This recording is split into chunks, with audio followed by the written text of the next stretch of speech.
12 વર્ષે બાબો બોલે એમ લોક દબાણને પગલે હર્ષ સંઘવીએ ગઈકાલે એવી અપીલ કરી યુવાનોને કે ડ્રગ્સના રવાડે ચડતા નહીં। પણ સવાલ એ થઈ રહ્યો છે કે 2019ના ભારત સરકારના રિપોર્ટમાં જ્યારે 19 લાખ ડ્રગ યુઝર્સ ગુજરાતમાં જોવા મળ્યા ત્યારે તો તમે અપીલ નથી કરી, રાજ્યના મુખ્યમંત્રી પણ અપીલ નથી કરી રહ્યા।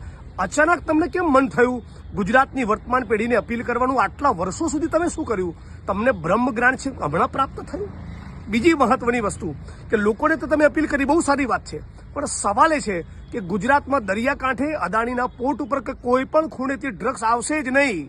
ના રહેગા બાંસ, ના બજેગી બાંસુરી, ડ્રગ્સ આવે નહીં અને ડ્રગ્સના રવાડે કોઈ ચડે નહીં। આવું તમે સુનિશ્ચિત કરવા માંગો છો? આની ગેરંટી કેમ નથી આપતા? કયો એ મંત્રી છે જે ડ્રગ્સમાંથી કમાઈ રહ્યો છે? આ સવાલ ફરી ફરીને પૂછવા માંગુ છું। બીજું, ચરસના ગાંજો નહીં લેવાની અપીલ કેમ નથી કરતા? કૂટણખાનામાં નહીં જવાની અપીલ કેમ નથી કરતા? કેમ નથી કહેતા કે ગુજરાતની અંદર 33 જિલ્લામાંથી એક પણ જિલ્લામાં દારૂના અડ્ડા નહીં ચાલવા દઉં? આ પણ અપીલ કરો ને। એટલે મૂળ લોકોએ બરાબર પ્રેશર કર્યું સોશિયલ મીડિયામાં, એના પગલે બોલવું પડ્યું છે, બાકી ઈરાદો નથી ડ્રગ્સને નાબૂદ કરવાનો।